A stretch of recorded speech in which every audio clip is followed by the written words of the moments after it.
नमस्कार फ्रेंड्स। आज का हमारा टॉपिक है किशोर न्याय बालकों की देखरेख और संरक्षण अधिनियम 2015, the juvenile justice care and protection of children act 2015। यह अधिनियम नंबर 2 है 2016 का। इस अधिनियम से पूर्व भी सन 2000 के अंतर्गत किशोर न्याय बालकों की देखरेख व संरक्षण अधिनियम पारित किया गया। तो हमारे मन में यह प्रश्न उठता है कि जब सन 2000 का अधिनियम था तो पुनः 2016 में अधिनियम को अधिनियमित करने की आवश्यकता क्यों पड़ी। इसका उत्तर यदि हम खोजें तो हमारे मन में इसका एक ही उत्तर नजर आता है। वर्तमान में बालकों की मानसिक दशा अत्यंत खराब हो गई है। उन्होंने नए नए अपराधों को जन्म देना शुरू कर दिया है। ये अपराध इतने अधिक हीनियस थे कि पूर्व का अधिनियम उनसे डील नहीं कर सकता था। इस कारण वर्तमान में अपराधों की प्रकृति को देखते हुए नए अपराधों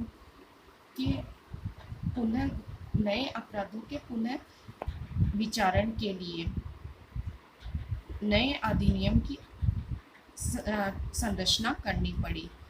इसका एक उत्तर यह भी हो सकता है कि भारतीय संविधान के अनुच्छेद 15(3), 39(e), F, 45 और 47 में बालकों के संबंध में लोक कल्याणकारी राज्य की स्थापना हेतु भी वर्तमान में पूर्व के अधिनियम को संशोधित कर सन 2015 में नया अधिनियम पारित किया गया, जो कि सन 2016 से प्रवर्त है।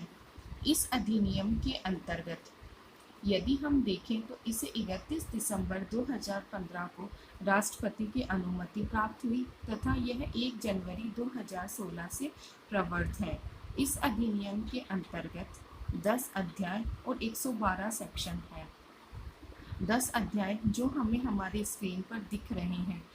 इन 10 अध्यायों का क्रमवार वर्णन यदि हम करें तो अध्याय 1 प्रारंभिक है, 2 में बालकों की देखरेख और संरक्षण के संदर्भ में साधारण सिद्धांत दिए गए हैं, 3 के अंतर्गत किशोर न्याय बोर्ड के गठन के प्रावधान हैं, 4 के अंतर्गत विधि का उल्लंघन करने वाले बालकों के संदर्भ में विभिन्न प्रक्रियाओं का वर्णन किया गया है, चैप्टर 5 बाल कल्याण समिति है, चैप्टर 6 में देखरेख और संरक्षण के लिए जरूरतमंद बालकों के संदर्भ में प्रक्रिया दी गई है, चैप्टर 7 में पुनर्वास और समाज में पुनर्मिलाना है, चैप्टर 8 में दत्तक ग्रहण है, चैप्टर 9 बालकों के विरुद्ध अपराध है, चैप्टर 10 प्रकीर्णन है। अब इनमें यदि हम सेक्शन की बात करें तो प्रथम अध्याय के अंतर्गत मात्र 2 सेक्शन 1 और 2 दिए गए हैं, जबकि चैप्टर 2 के अंतर्गत केवल एक सेक्शन 3 का वर्णन किया गया है। चैप्टर 3 के अंतर्गत सेक्शन 4 से 9 है, चैप्टर 4 के अंतर्गत सेक्शन 10 से 26 दिए गए हैं, चैप्टर 5 के अंतर्गत सेक्शन 27 से 30 दिए गए हैं, चैप्टर 6 के अंतर्गत सेक्शन 31 से 38 दिए गए हैं, चैप्टर 7 के अंतर्गत सेक्शन 39 से 55 दिए गए हैं, चैप्टर 8 के अंतर्गत 56 से 73 दिए गए हैं, चैप्टर 9 में 74 से 89 तक सेक्शन दिए गए हैं, चैप्टर 10 में 90 से 112 तक सेक्शन दिए गए हैं। इस प्रकार यह विभिन्न अध्याय और इसके विभिन्न सेक्शन हैं जो कि किशोर न्याय बालकों की देखरेख और संरक्षण अधिनियम 2015 में दिए गए हैं। अब हम इस अधिनियम के उद्देश्य की बात करते हैं। इस अधिनियम के उद्देश्य को जानने से पूर्व हमें इस अधिनियम के अंतर्गत वर्णित किए गए 2 बालकों के संदर्भ में समझना होगा। इसमें बालक 2 प्रकार के बालक बताए गए हैं। एक बालक तो वे होते हैं जो विधि का उल्लंघन करने वाले हैं, जिन्हें हम child in conflict with law कहते हैं, और एक बालक है देखरेख और संरक्षण की आवश्यकता वाले बालक, जिन्हें हम कहते हैं child in need of care and protection, जिनका वर्णन सेक्शन 2 के सब क्लोज 12 और सेक्शन 2 के सब क्लोज 13 के अंतर्गत किया गया है। यदि हम इसकी डेफिनेशन देखें, जो कि विधि का उल्लंघन करने वाला बालक है या जिसे हम child in conflict with law कहते हैं, तो उसके अंतर्गत यह वर्णित किया गया है कि इसके अंतर्गत वह किशोर आता है जो 18 वर्ष से कम है तथा उसने कोई अपराध किया है, वह बालक विधि का उल्लंघन करने वाला बालक कहलाता है। और दूसरा बालक होता है देखरेख और संरक्षा की आवश्यकता वाला बालक। यह ऐसा बालक होता है जिन्हें किसी भी प्रकार से देखरेख की आवश्यकता होती है। ये ऐसे बालक होते हैं या तो जिनके कोई घर नहीं होता, या जो श्रम विधियों के उल्लंघन करते पाए गए हैं, या सड़कों पर भीख मांगते या रहते हुए पाए गए हैं, या जिन्हें किसी के द्वारा मारने की, शोषण करने की, दुर्व्यवहार की आशंका होती है, या जो शारीरिक या मानसिक रूप से विकलांग होते हैं या अयोग्य होते हैं, किसी बीमारी से ग्रस्त होते हैं, या जिनकी देखरेख करने वाला कोई नहीं होता, या जिनके माता पिता या संरक्षक को समिति द्वारा अयोग्य घोषित किया गया है, जिनको विवाह की आयु से पूर्व ही विवाह का जोखिम हो, ऐसे बालक देखरेख और संरक्षण की आवश्यकता वाले बालक होते हैं।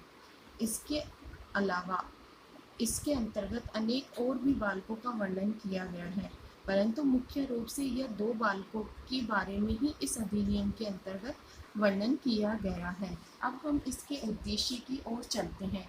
तो इसका उद्देश्य यदि हम देखें तो इसके उद्देश्य को हम निम्न प्रकार बता सकते हैं। उद्देश्य के अंतर्गत दोनों प्रकार के बालक, जो कि विधि का अभिकथित उल्लंघन करने वाले बालक हैं और देखरेख के संरक्षण की आवश्यकता वाले बालक हैं, उनसे संबंधित विधि का बालकों के सर्वोत्तम हित में मामले का न्याय निर्णय और निपटारे में बालकों के प्रति मित्रवत दृष्टिकोण अपनाते हुए समुचित देखरेख, संरक्षा, विकास, उपचार, समाज में पुनः मिलाने के माध्यम से उनकी मूलभूत जरूरतों को पूरा करते हुए और उपबंधित प्रक्रियाओं और उनके अधीन स्थापित संस्थाओं और निकायों के माध्यम से उनके पुनर्वासन के लिए तथा उनसे संबंधित और आनुषंगिक विषयों की समेकन और संशोधन करने के लिए अधिनियम इस तरीके से इसके उद्देशिका वर्णित किए गई हैं। यदि हम इसे अपने शब्दों में समझें तो इसमें हम दो प्रकार के बालक हैं।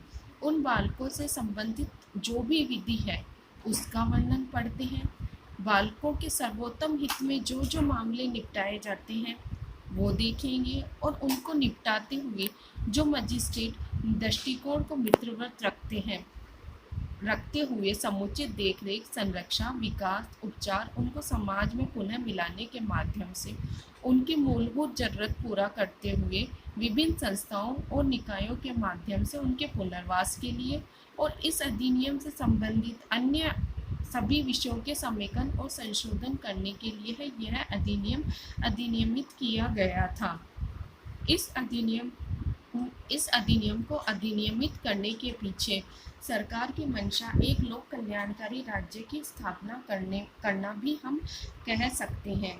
इस अधिनियम को 31 दिसंबर 2015 में अधिनियमित किया गया है तथा 1 जनवरी 2016 से यह अधिनियम प्रवर्त है।